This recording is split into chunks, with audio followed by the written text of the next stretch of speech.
On my way out to the greenhouse to share with you how the tomatoes are doing and some things that I did to help prop up the heavy ones.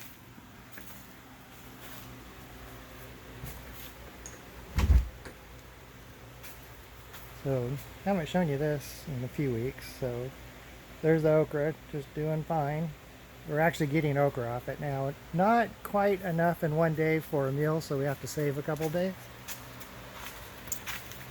And then I think the watermelon were so small you couldn't see them last time. So there's a few sugar baby watermelons. And if you look down the row of tomatoes, you'll probably notice I've done some more trimming of the leaves to let more light in. That helps the plants that are down below, and it also increases the airflow around the tomatoes. But one of the things I've had to do since last time was I've had to get creative and create these supports for the stems of the tomatoes because they're so heavy they can snap off those stems. So I just used 2 tomato ties with a string between them, and that worked. And I've had to do the same thing with the cherry tomatoes. So I've got them propped up. And then notice how I kind of have like a bridge of cherry tomatoes going across here between plants, all to support them. So they're just getting so heavy that they'll break the stem off. And I'll show you one that was my indicator that I needed to do something. I think you'll be able to see this once I go, but if you look closely at the base of the stem that's holding those tomatoes, it's sort of bent over real sharp.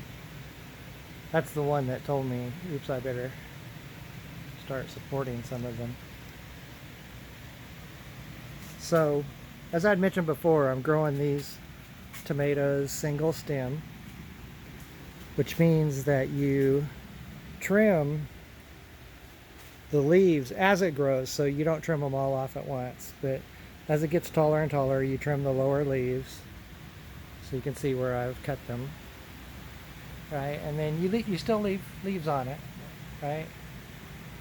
But you trim them off and you trim the suckers. So here's what a sucker looks like. So this used to have a leaf coming out right here. I'd trim that leaf, and then this sucker has grown back in. So you just pinch those off like that so they don't grow, so that you can keep a single stem going all the way up. So if you'll look closely at the top of this one, you can see where I pinched off the sucker right at the very top to keep it single stem. Now, there's lots of reasons that you could grow this way, but you can grow any way you want. It's all good.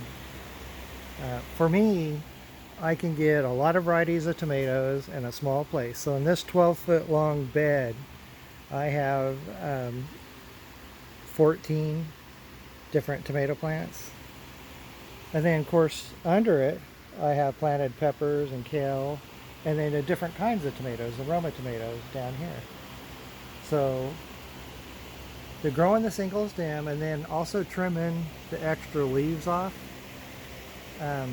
helps you grow more tomatoes in less space, and especially more different kinds of tomatoes in less space. And it also helps what's growing under it continue to get sunlight. And that was the whole idea behind that. Now there's tomato plants that you don't trim, or at least you don't take the suckers off. An example would be Roma tomatoes. They're a determinate type, which means that they're gonna not just keep producing tomatoes, they're gonna make tomatoes, and then at some point they're gonna quit making them. Unlike these will just keep making them as long as I let them grow until the weather gets too cold for them. But so these Romas, you just let them split out any way you want, or any way they want.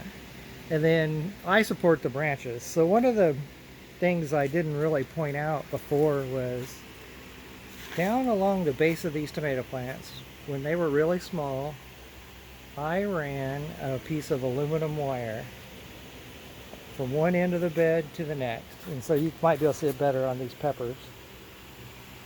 See that aluminum wire? That's sort of the same kind of wire that they use for electric fence, except that I didn't buy that kind because it's a little more expensive. This is just regular aluminum wire. That aluminum wire so I can tie my strings off onto the aluminum wire and not on the tomato plant. So if you get a close-up, you can see the strings that are supporting the tomatoes. They're actually tied to the aluminum wire. And then you wrap the string around the plant as opposed to wrapping the plant around the string. So that means you have to loosen them off. So if you look closely, they're kind of high up there now. You can see the sticks that I used. And that's just a cheap way that you don't have to spend any money to be able to loosen the string off and then re-tighten it. You loosen it off, you wrap it around the plant as it grows, and then you re-tighten the string. So it's just something that doesn't cost you anything to do. So here's a better look at the sticks. So there's a really good video by LDSprepper on YouTube. So you can look him up. He's the one that I got that idea from. And he actually inspired some of the bed design in here. My beds are different and my growing method's different than his, but I really enjoyed and appreciated the way he supported his plants through central support system of his greenhouses.